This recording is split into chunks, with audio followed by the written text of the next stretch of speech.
कृष्णाय वासुदेवाय हरये परमात्मने कृष्णाय वासुदेवाय हरये परमात्मने प्रणत क्लेशनाशाय गोविंदाय नमो नमः प्रणत क्लेशनाशाय गोविंदाय नमो नमः।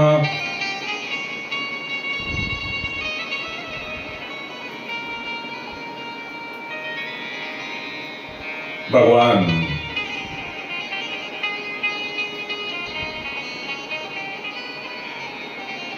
नारायण हे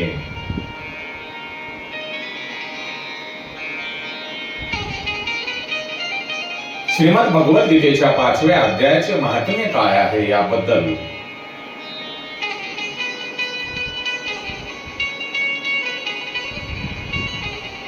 माता लक्ष्मींना सांगत असून ते म्हणतात, हे देवी,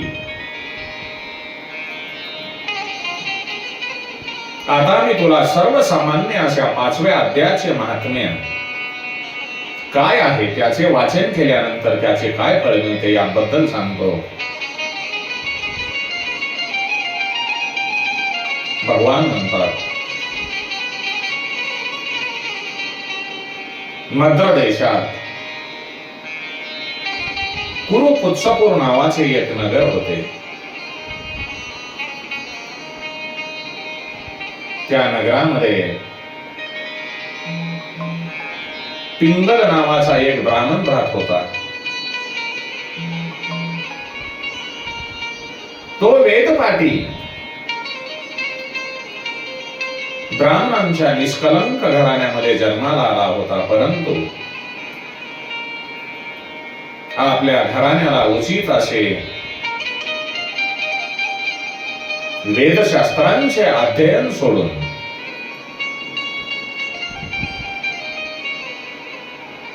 तो इतर काही गोष्टीकडे वळला। गाणे, नृत्य यामध्ये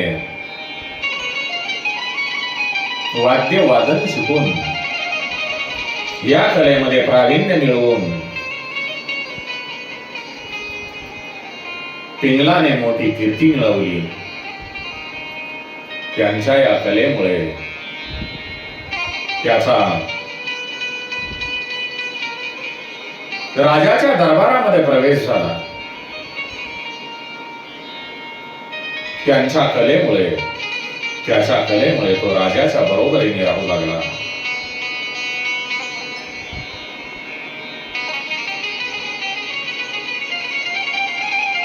नाच गाण्याच्या निमित्ताने अनेक स्त्रियांना बोलावून त्याचा तो राजाच्या बरोबरीने उपभोगही घेऊ लागला।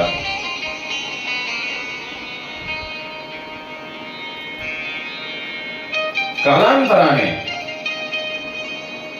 स्त्रियांच्या शिवाय त्याचे मन कोठेही राहत नसे।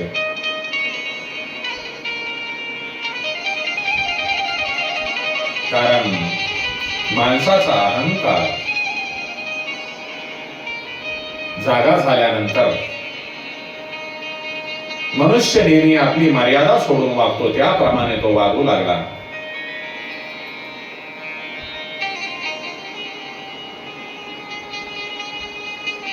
राजाच्या दरबारी राजाजवळ राहत असल्यामुळे तो राज्यातील लोकांच्या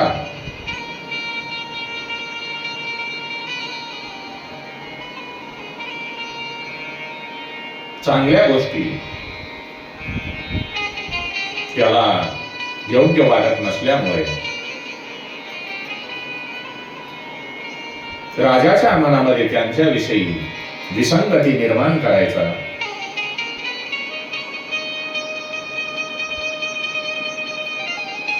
त्या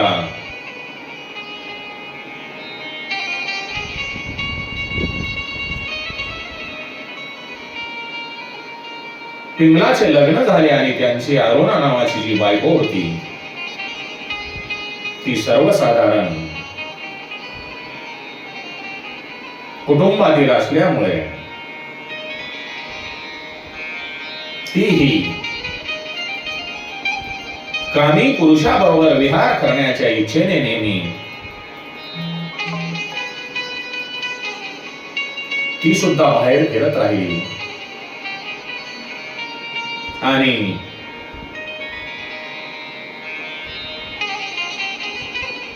तिने आपल्या नवऱ्याचा म्हणजे पिंगलाचा एके दिवशी रात्री गळा कापून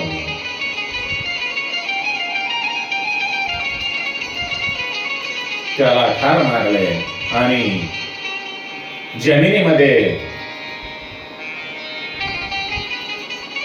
खड्डा करून टाकले.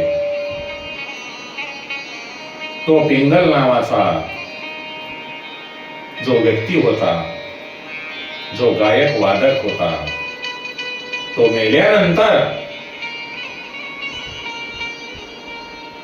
या पृथ्वी तलावर असताना अनेक केलेल्या वाईट कर्मामुळे तो यमलोकी गेल्यानंतर तेथे अनेक नरक यातना भोगून एका निर्जन वनामध्ये तो गिधाड झाला. गिधाड नावाच्या पक्षाच्या जन्माला आला. नंतर काही दिवसांनी त्याची आरोना नावाची पत्नी ही दुर्धर आजार होऊन मरण पावली. तिनेही केलेल्या व्याभिचारामुळे, वाईट कर्मामुळे ती यमराजांच्या दरबारी जाऊन, धर्मराजांच्या दरबारी जाऊन भोग यातना भोगून ज्या वनामध्ये गिधाड जन्माला तिचा नवरा आलेला होता त्याच वनामध्ये ती मैना म्हणून जन्माला आली. एके दिवशी दाणे टिपण्यासाठी, आपले पोट भरण्यासाठी इकडे तिकडे उड्या मारित असताना त्या गिधाडाने त्याला पाहिले व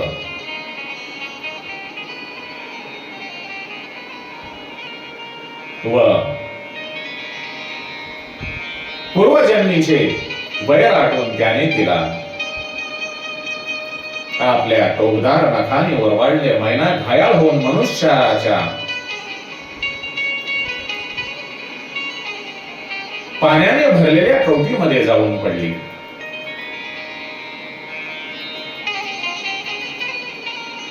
गिधाडाने पुन्हा त्या मैनेवर झडप मारली. इतक्यात पारजाच्या बाणाने घायाळ झालेले ते क्रूर गिधाड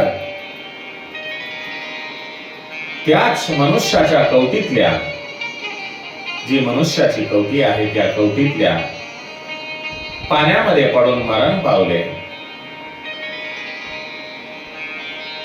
मैना आधीच त्या कवटीमध्ये मरून पडली होती.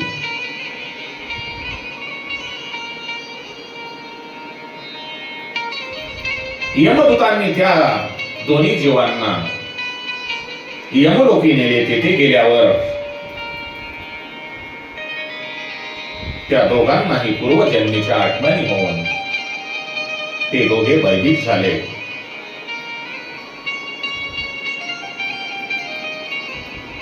यमराजांनी जेव्हा त्यांच्या पापपुण्याची नोंद असलेल्या वहीवर नजर टाकली तेव्हा त्यांना कळून चुकले की मृत्यूच्या क्षणी अकस्मात त्या दोघांना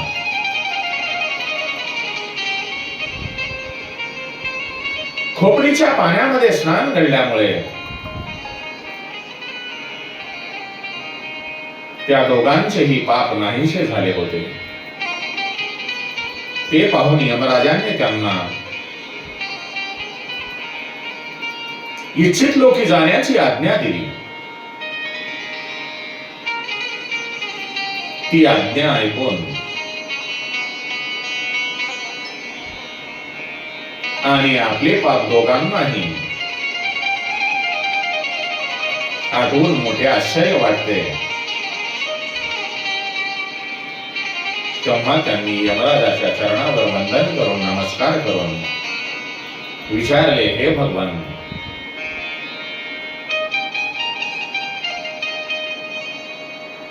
आम्ही दोघांनी पूर्वजन्मी अनेक दुष्कृत्य पाप केलेली आहेत. असे असताना सुद्धा आम्हाला मनोवांछित लोकांमध्ये जाण्याची आज्ञा आपण कशी काय दिली? तेव्हा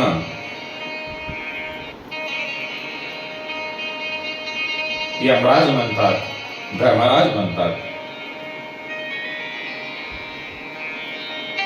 हे गिधाड आणि मैना, हे पिंगला आणि आरोना,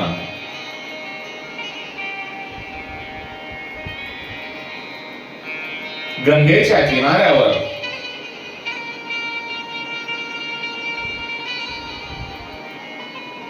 वट नावाचा एक श्रेष्ठ ब्रह्मज्ञानी राहत होता.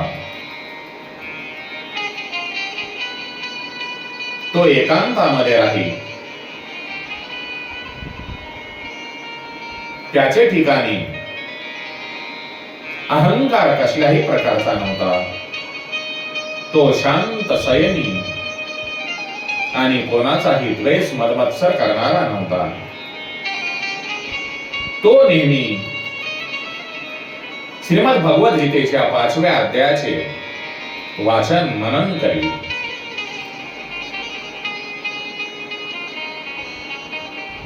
त्यामुळे 5व्या अध्यायाचे श्रवण करणारा महापापी मनुष्यही सनातन ब्रह्माचे ज्ञान प्राप्त करतो. वटाने त्या पुण्याच्या प्रभावाने आपले अंतःकरण शुद्ध झालेले असताना देहत्याग केला होता. गीतेच्या वाचनाने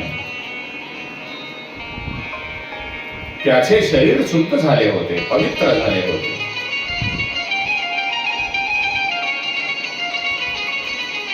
ज्याला आत्मज्ञान झाले होते त्या महात्म्याच्या डोक्याच्या खोपडीतील पाण्यामुळे जे पाणी साचलेले होते त्याची जी डोक्याची खोपडी होती ती तिथेच जाग्यावर राहिली आणि त्या खोपडीमध्ये पावसाचे पाणी साचल्यामुळे त्या खोपडीतील पाण्यामुळे तुमची ही शरीरे पवित्र झाली आहेत. म्हणून आता तुम्ही दोघे तुम्हाला हव्या त्या लोकांमध्ये जाऊ शकता. कारण गीतेच्या 5व्या अध्यायाच्या महात्म्याने तुम्ही दोघेही शुद्ध झाले आहात. एवढे गीतेच्या 5व्या अध्यायाचे महात्म्य आहे. पापातले पापी सुद्धा केवळ गीतेचे अध्ययन करणाऱ्या मनुष्याच्या शिल्लक राहिलेल्या खोपडीतील पाण्याने, पावसाचे पाणी त्या खोपडीमध्ये साचल्याने त्या पाण्याने सुद्धा निष्कलंक उद्धार करून घेऊ शकतात. मग आपण जिवंत असताना गीतेचा अभ्यास का करू नये? गीतेचे अध्याय का वाचू नये? श्री भगवान म्हणतात, सर्वांच्या ठिकाणी समभाव ठेवणाऱ्या धर्मराजाने, यमराजाने याप्रमाणे समजावून सांगितल्यानंतर ती दोघे संतुष्ट झाली आणि विमानामध्ये बसून वैकुंठ धामाला गेली आहे. बाबांनो, गीता ही भगवंताच्या मुखातून निघालेली आहे. गीतेचे एक एक अक्षर फार महत्वाचे आहे. एक एक शब्द फार महत्वाचा आहे.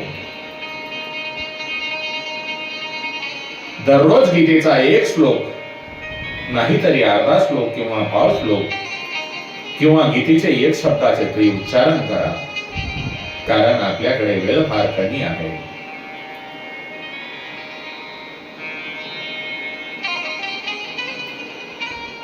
मला आशा आहे आपण हे गीतेचे महात्म्य ऐकल्यानंतर दररोज एक श्लोक तरी गीतेचा आपण अवश्य म्हणावा आणि आपल्या या जीवाचे कल्याण करून घ्यावे, अशी मी आपल्या चरणी नम्र प्रार्थना करून आपणाला विनंती करतो. कृष्णाय वासुदेवाय हरये परमात्मने प्रणत क्लेशनाशाय गोविंदाय नमो नमः. प्रणत क्लेशनाशाय गोविंदाय नमो नमः. ओम नमो भगवते वासुदेवाय. कृष्णं वंदे जगद्गुरुं. कृष्णं वंदे जगद्गुरुं. कृष्णं वंदे जगद्गुरुं.